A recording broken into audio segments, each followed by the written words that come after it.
one of the major, actually number one, mobile phone vendor in the world says connecting people. No, it's connecting machines. That's what they are doing. The people part has a long way to go again. And this can be resolved only if the interface between man and machine can improve. Not only from ergonomic point of view.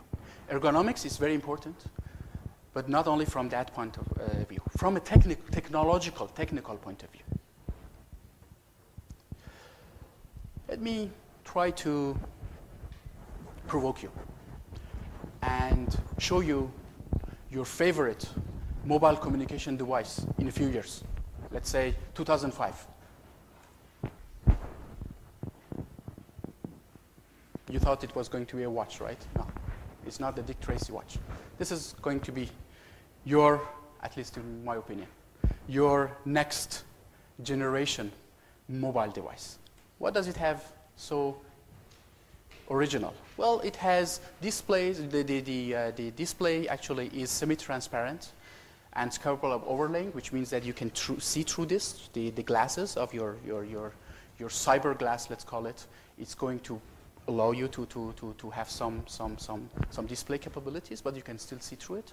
It is stereoscopic, and it has stereoscopic cameras. You'll have two cameras that will see more or less what you see. It is network enabled, like any mobile phone today. Powerful processor to be able to do a lot of number crunching and processing of all sorts of multimedia. Good amount of memory to be able to keep a lot of things, and a good autonomy, very important, for quality of experience. What if this happens?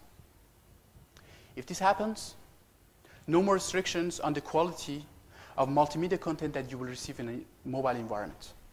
What I told you, shrinking form factor, doesn't matter. I can have as large as an experience with an image I want. I can have a super HD, super HD, ultra super HD display. It's going to be here. And I can see it. No problem. It's very mobile. What's the best mobile? It has no weight. It doesn't even exist. Right? And you could imagine a lot of applications. The one I like a lot is virtual everything. Virtual PDA. I have my phone, I don't have it. Do this, I want to have it. I don't need to have my laptop to carry it everywhere. I have it with me. Want to show you? Do this, it's going to be here. Actually, it's going to have a very, very large screen. You know, I think it will be even 3D. There's no problem. And all sorts of virtual things. You may think that this professor is really dreaming too much. Let me share with you some of the thoughts and visions of a company that is active in this area, and I have had the privilege and also pleasure, of course, to have some exchange with them. And I would like to show you some of their thoughts. Now, these are scenarios. These are their thoughts. Yes. This company, Ericsson, is thinking of some AR kit as the mobile phone of tomorrow. So it has, you know, a lot of things that we talked about, you know, and also stereo audio, of course. And it's, of course, they are very design-aware, right?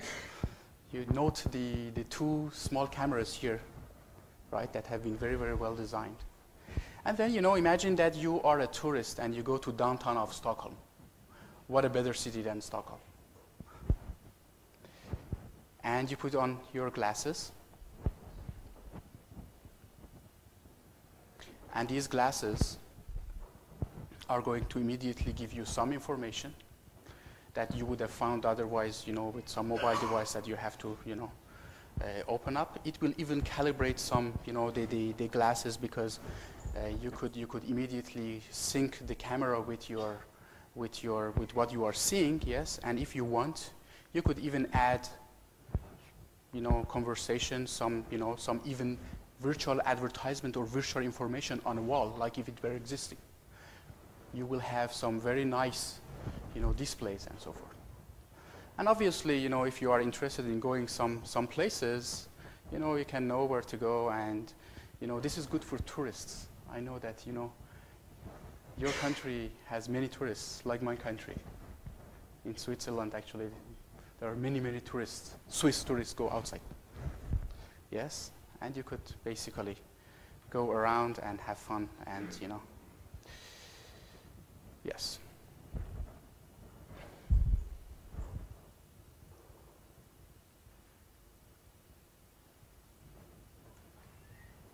Now, if these challenges are also addressed, and let's imagine these kind of things happen, what are the other quality of experience issues that one has to resolve?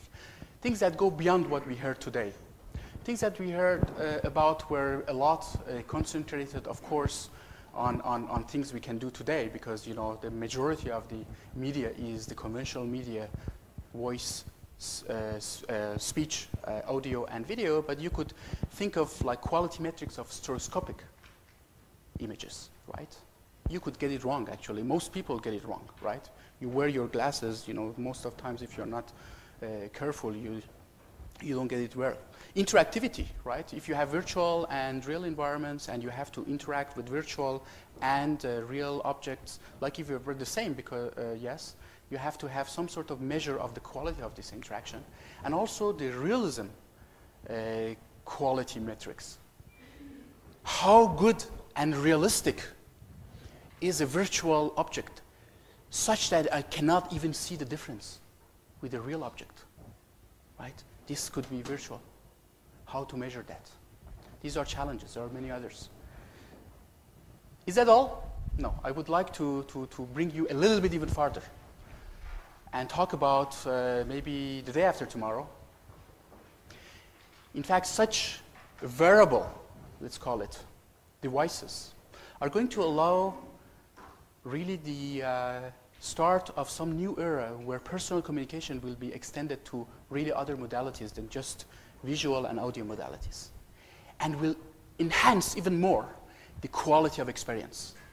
For those of you who have been in IMAX movie theaters, it's great. It's like really being there.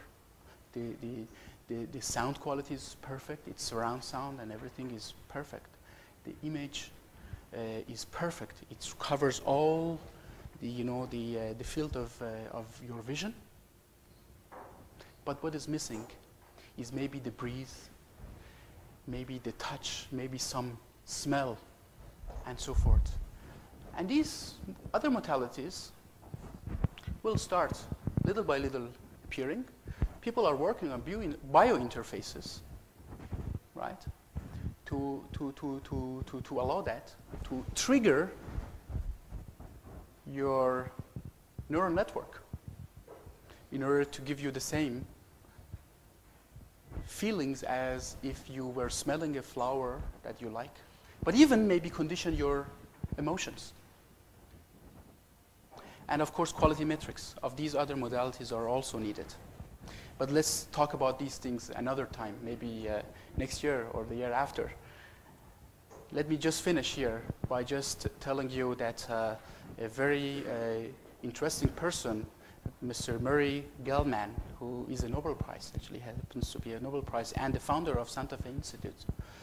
He said one day, for the good or for the bad of it, such interconnections, and he's referring to just what we talked about, biointerfaces, will be possible. Human beings will be able to connect to computers without need to go through the interface of spoken language or a display.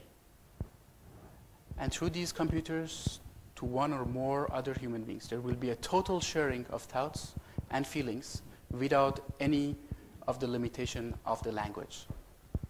Let's hope this will happen in the right way and not in the wrong way. And I would like to stop here. Thank you very much, ladies and gentlemen.